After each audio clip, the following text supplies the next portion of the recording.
at St. Peter's Church, which is just outside of Muenster, Saskatchewan. I just visited the Abbey at Muenster, and which is a training place for priests here in Saskatchewan. And I also the place where Paul and I took our marriage preparation classes when we got engaged and when we were preparing to get married. I have very fond memories of building a snowman there. I'll link you guys to the video when I made the snowman video for Muenster, and having chickadees eat out of my hand. There's lots of good memories there. And there's also a few more difficult memories of times that Paul and I were working through some things in our relationship before we got married. But all in all, it's a really wonderful, peaceful place. And I had actually forgotten that Muenster was on my way through to where I'm going today, to the Lourdes replica grotto in Rama, Saskatchewan, which is where I'm going to next. But it was actually interesting because I went through Humboldt, Saskatchewan, and I called my grandmother because I remembered her talking about Humboldt quite often and in greatly excited ways. And I guess one of the things she remembered about this place was this church.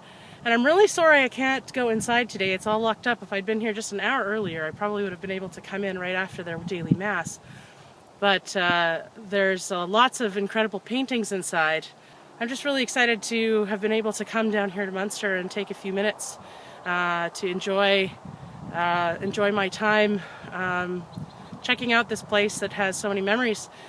So I'm excited to share this place with you, even just in that, but I must tell you, it looks much more majestic in person, for sure.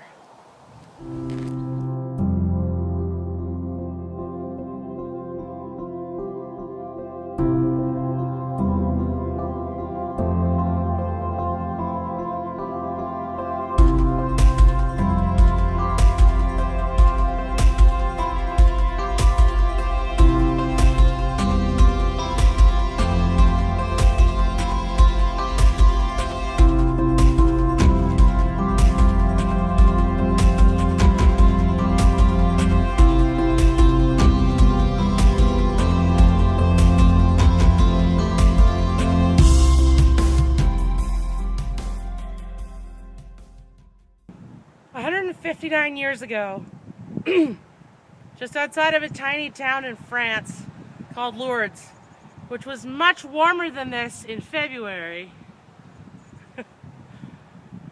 there lived a young girl who was very poor. And on the Thursday before Ash Wednesday, which is what today is, by the way, the Thursday before Ash Wednesday, she came upon this area by a cave that was sheltered as she was looking for firewood and bones to sell for food because they were so poor.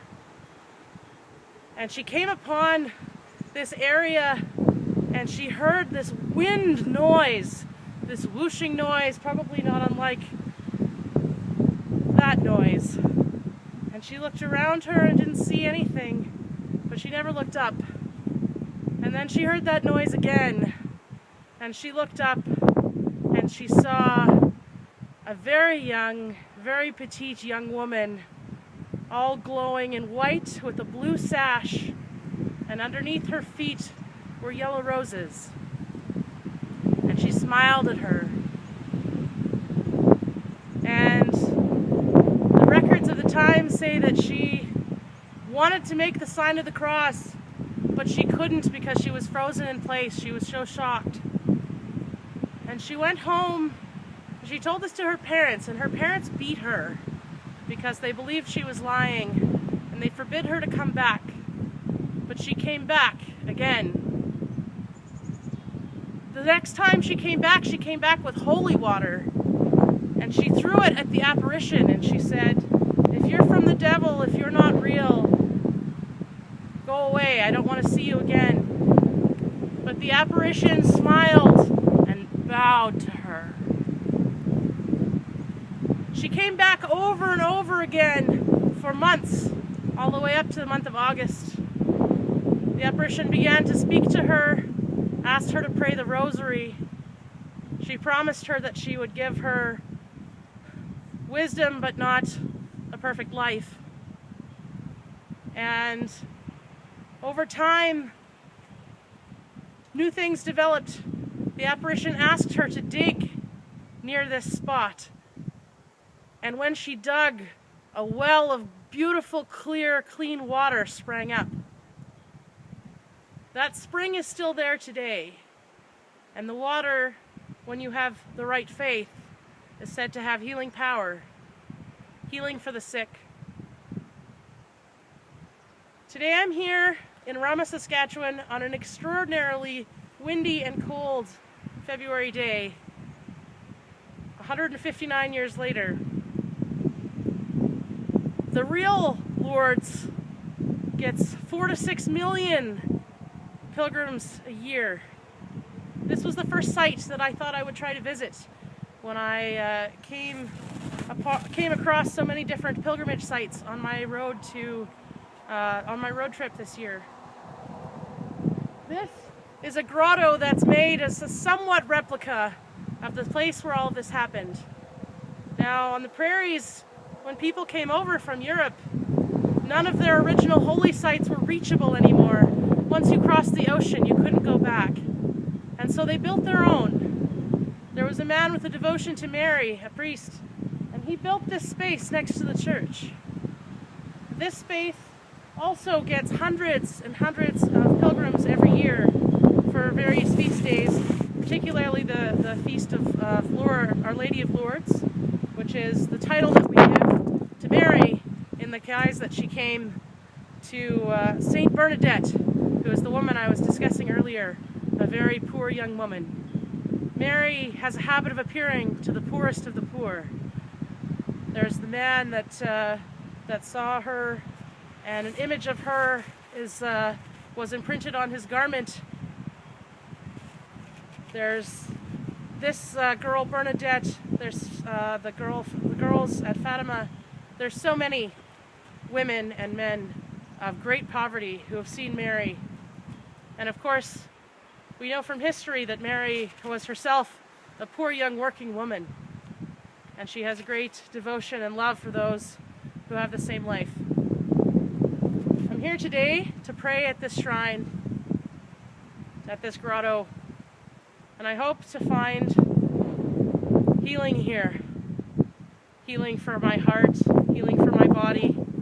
I'll be praying for healing for anyone who's asked me that I would pray for healing for them. I'll be praying for to Mary, the undoer of knots, and asking her to help those who have knots they cannot untie. There's a great sense of peace here, but I'm the only pilgrim here today, even though millions have flocked to see Mary at Lourdes, and millions have seen her statues in places like this and grottos like this. There's 4 or 5 in Saskatchewan alone. This is one of the nicest the ones that looks most like the original space. But this place, I'm here by myself today on a cold February day, exactly 159 years after the first vision that St. Bernadette had, the first apparition of Mary. I'm not required to believe in this, you know. The Church does not require any Catholics to believe in what they call personal revelations, a revelation that was made to one person.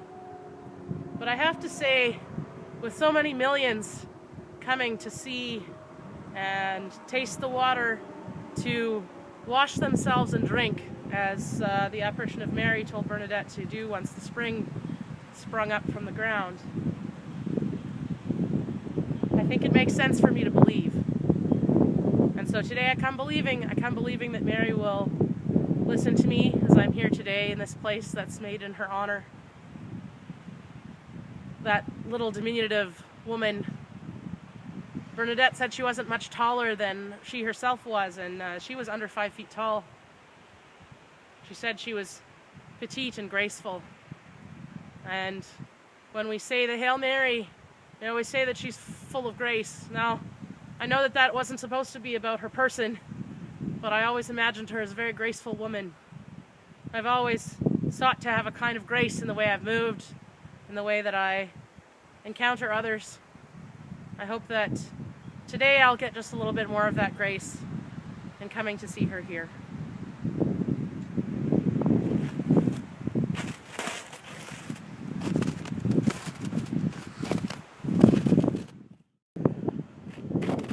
Okay, this, why nobody comes here in February.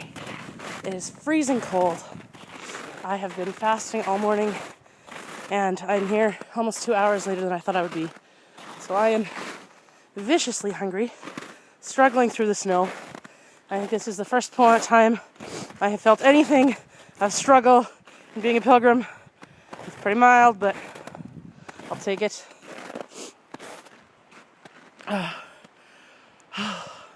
All to get closer to this beautiful place.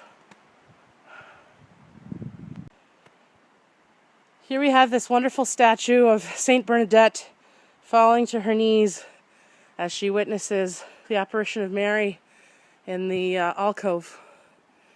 Now, the statue here is a solid white statue, but if you look closely, as we get closer, you'll be able to see that she does have a rosary and a sash and roses at her feet.